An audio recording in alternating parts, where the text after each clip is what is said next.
Então, vimos aí a fala, né, do advogado de Marcelo Câmara. Paola, agora eu vou convidar aqui para a nossa transmissão o Rubens Bessac, ele que é advogado criminalista, professor da USP. Professor, muito obrigada pela sua participação no Poder Expresso. A Paola Cuenca, que é nossa repórter também especializada na cobertura do judiciário, vai nos acompanhar nessa entrevista. Hoje, então, muita movimentação no Supremo Tribunal Federal.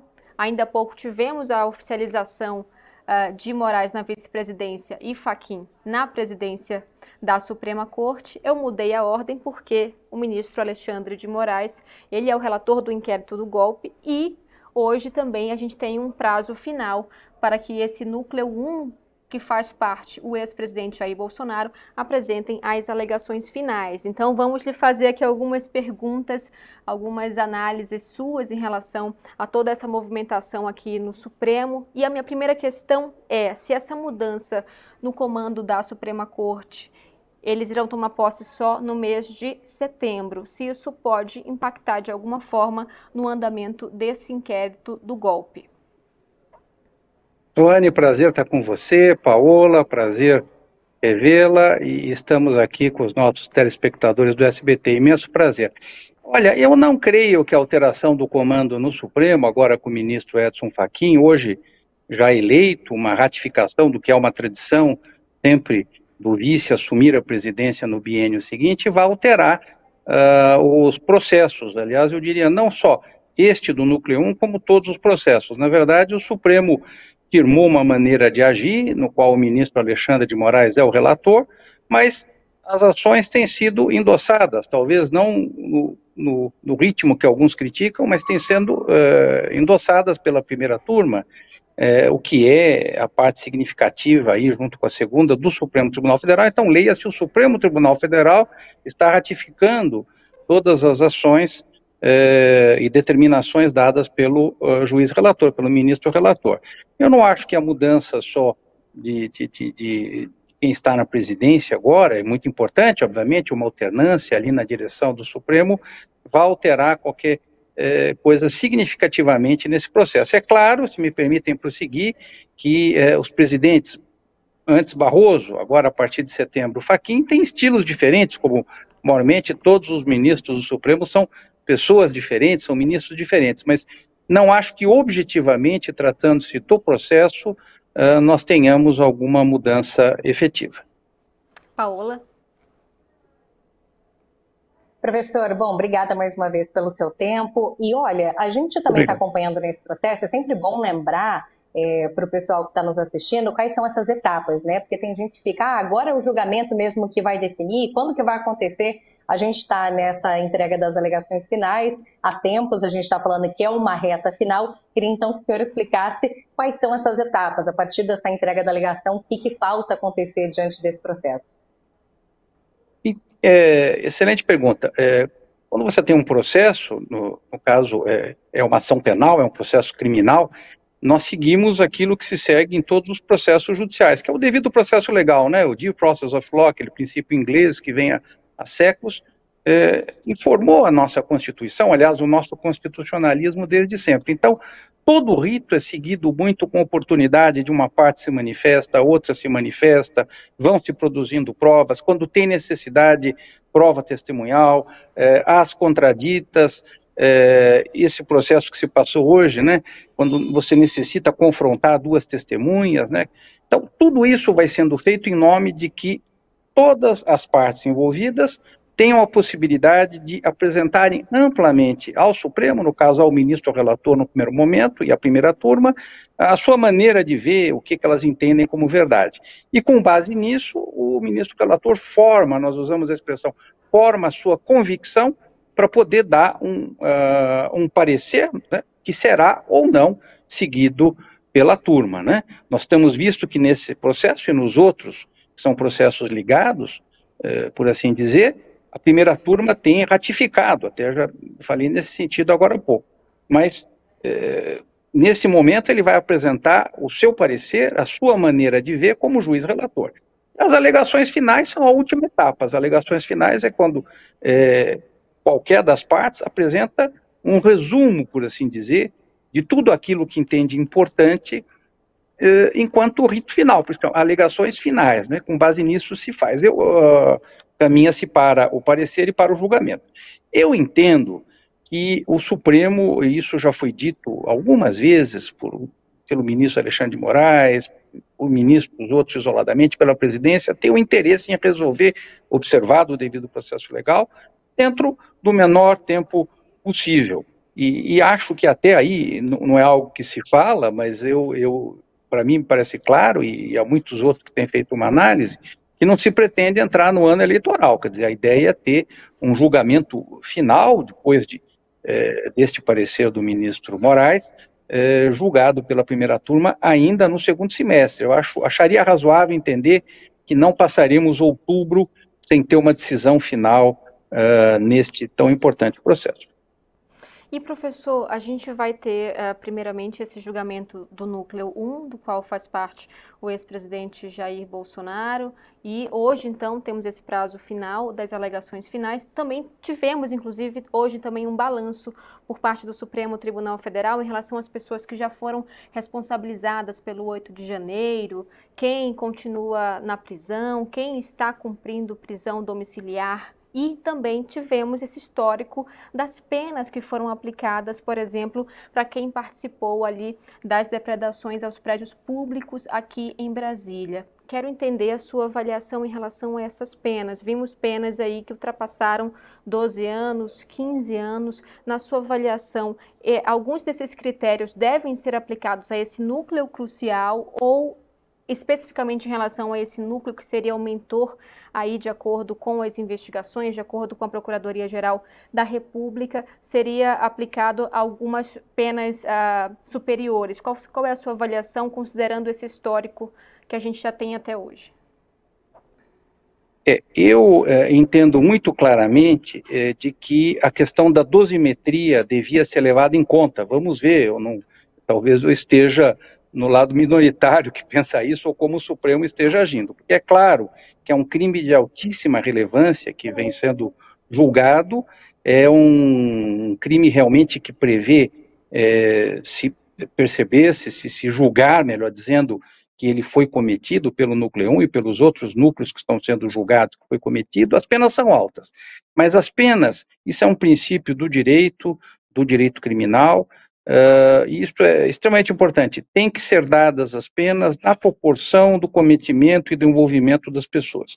Então, eu, sem querer prejulgar, entendo que alguém que comete um crime, claro, dentro dessa barca toda do que esses processos todos ligados do que se passou no 8 de janeiro e também a questão dessa eventual tentativa de golpe, mas dentro das suas participações. Então, para ficar em um exemplo dos mais comentados, acabados, me parece que uma cabeleireira, se não me falha a memória, a Débora, que pichou aquela escultura lá do Sesquiate, é claro que ela está envolvida nessa trama, nesses atos, nessa ação, e assim já foi julgada.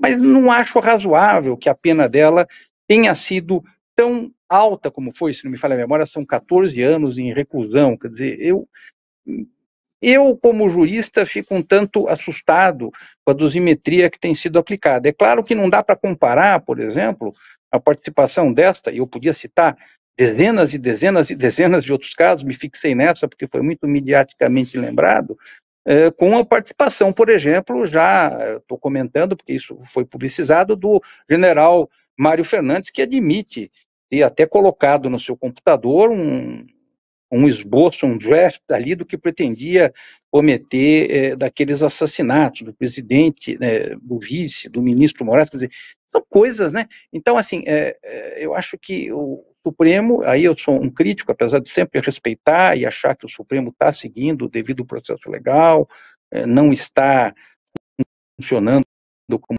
tribunal de exceção absoluta.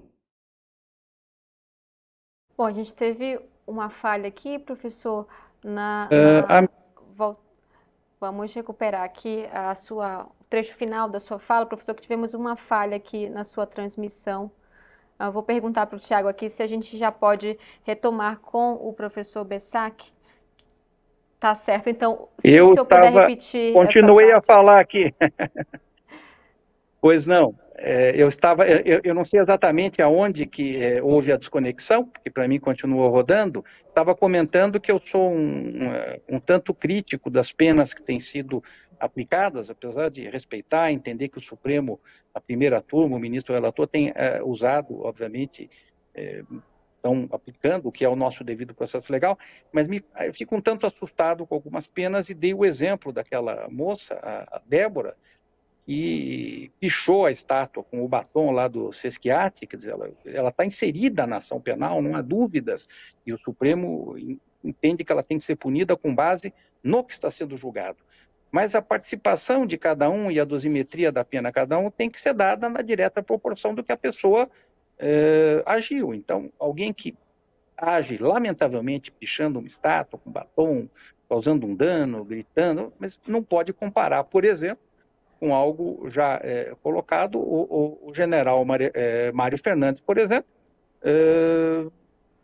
deixou muito claro, admitiu que colocou até no seu computador um esboço, um draft ali do assassinato do presidente da República, do vice-presidente, do ministro Alexandre de Moraes. Então, o Supremo, na minha maneira de ver, deveria pensar, obviamente os ministros aqui cuidarão disso, mas eu me desculpo entre aqueles críticos que acham que, em alguns casos, houve um excesso de dosimetria que não se realizou, melhor dizendo, uma preocupação com a dosimetria da pena, né? Vamos observar o que vai ser julgado agora, o que vai ser apenado se caminhar para uma admissão de culpa e realmente para uma condenação do núcleo 1 e dos outros, que penas que serão fixadas.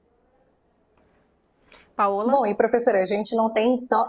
obrigada, Tânia. A gente não tem só o caso do ex-presidente Jair Bolsonaro, ainda que seja figura, claro, por ser um ex-presidente de maior destaque, que a gente mais lembra, mas a gente ainda tem outros réus, por exemplo, o próprio Mauro Cid, que é o delator, a própria delação dele ampara diversas outras acusações que estão colocadas para réus de outros núcleos, mas a gente ainda tem também outros membros do governo, como Anderson Torres, ex-ministro da Justiça, Braga Neto, que atuou na Casa Civil e foi o vice na chapa de Bolsonaro nas eleições de 2022. E como que o senhor acredita que fica a situação para esses outros réus? Assim, no sentido de que existe a possibilidade, talvez pelo que a gente tem acompanhado, de algum réu ter uma pena menor, ou talvez até uma absolvição na análise do senhor? Olha, aí, obviamente, mesmo sem eu ter bola de cristal, eu acho que o Supremo tem dado uma mensagem muito clara no sentido que apenará se chegar numa conclusão, e tudo caminha para isso, de que esses crimes foram cometidos, exemplar, quer dizer, aplicando realmente, aí entra a questão da dosimetria, né, um apenamento máximo naquilo que é permitido. Agora, se alguém será inocentado, eu acho muito pouco provável. Pode acontecer até, mas estaria um tanto surpreso. Agora, as penas poderão sim ser menores para alguns, né? A situação do Mauro Cid, que você tão bem colocou, é uma situação que está um tanto assim emblemática, né? Porque ele já participou de umas 3 acariações ou mais até, e as versões são muito contraditórias. Então, teremos que observar aí para onde propende a formação da convicção do ministro relator, do ministro Alexandre de Moraes, e ver se ele entende que a participação do Mauro Cid foi menor ou maior, né? Agora, inocentar, eu acho que no andar da carruagem, observando aí com tantos anos de observação nessas ações e no que tem se feito nesse processo, eu acho muito pouco provável. E só mais um ponto que a gente sempre questiona também é a possibilidade de recursos. Como é que ficaria em relação a essa decisão da primeira turma? Se caso não seja unânime, a gente já viu em alguns votos anteriores o ministro Luiz Fux divergindo ali, né, da argumentação do relator. Então, quero entender também como fica essa questão de uma possibilidade de recurso.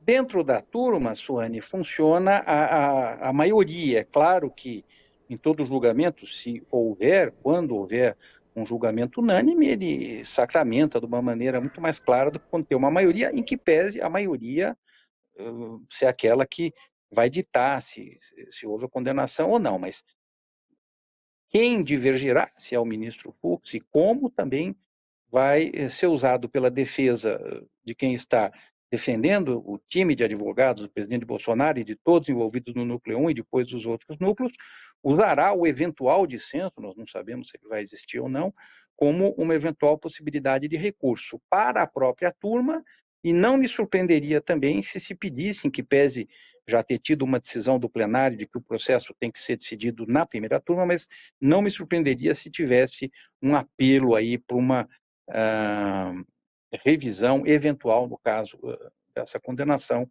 pelo plenário. Acho que o time de advogados aí, de todos eles, é notável e vai tentar, de todas as maneiras, alterar o resultado no caso da condenação.